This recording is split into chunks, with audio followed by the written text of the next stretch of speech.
ఆంధ్రప్రదేశ్లోని పాడి రైతులకు అవసరమయ్యే వైద్య సేవలతో పాటు గ్రామీణ యువత స్వయం ఉపాధి సాధించేలా వివిధ పథకాలను అవలంబిస్తూ శిక్షణ కార్యక్రమాలను నిరంతరం నిర్వహిస్తోంది శ్రీ వెంకటేశ్వర పశు వైద్య విశ్వవిద్యాలయం. రాష్ట్రంలోని ప్రధాన పశుజాతులైన ఒంగోలు జాతి ఆవులు, ఎడ్లు, గొర్రెల్లో మేలుజాతి సంతతిని పెంపొందించడానికి తన అనుబంధ శాఖలతో కలిసి విశ్వవిద్యాలయం కసరత్తు చేస్తోంది. అలానే పందుల పెంపకంపై మేలైన యాజమాన్య విధానాలు, వ్యవసాయ అనుబంధ రంగాల్లో రైతులు, ఔత్సాహిక యువతను ప్రోత్సహించడంలో పశు వైద్య విశ్వవిద్యాలయం తమ సేవలు కొనసాగిస్తోందని వర్సిటీ ఉపకులపతి డాక్టర్ జెవి రమణ తెలిపారు. విద్యార్థులకు పశు వైద్య పాఠ్యాంశాలు బోధించడంతో పాటు పాడి రైతులకు అవసరమయ్యే అనేక కార్యక్రమాలను చేపడుతున్నామని వివరించారు.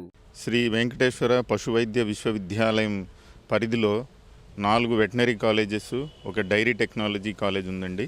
4 వెటనరీ కాలేజెస్లో 5.5 సంవత్సరాల బీవీఎస్సీ కోర్స్ అండి. ఇందులో వెటనరీ గ్రాడ్యుయేట్స్ విద్య అభ్యసిస్తారండి.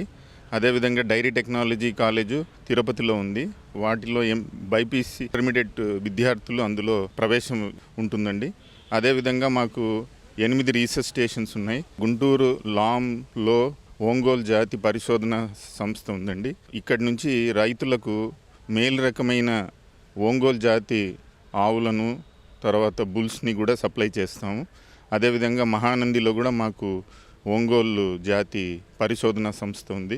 గుంటూరులోనే కేవీకే కృషి విజ్ఞాన కేంద్రం ఒకటి ఉందండి. వీటి ద్వారా రైతులకు శిక్షణ ఇవ్వడమే కాకుండా వారి ఫామ్స్లో కూడా మేము నైపుణ్య శిక్షణలు ఇచ్చి వాటిని ఎంటర్ప్రీనర్స్గా మేము మార్చడానికి ప్రయత్నం చేస్తున్నాము.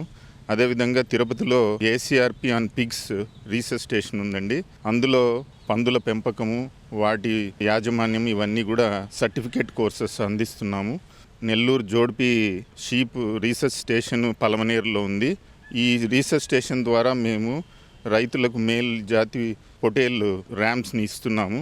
అదేవిధంగా సిద్ధరామాపురంలో నెల్లూరు బ్రౌన్ జాతి షీప్ స్టేషన్ ఉంది.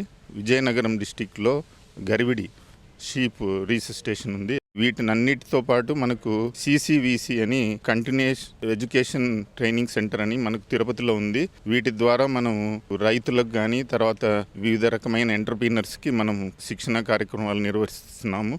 ఉపయోగించుకొని వారు కూడా ఎంటర్ప్రీనర్స్గా మారాలని కోరుకుంటున్నాను.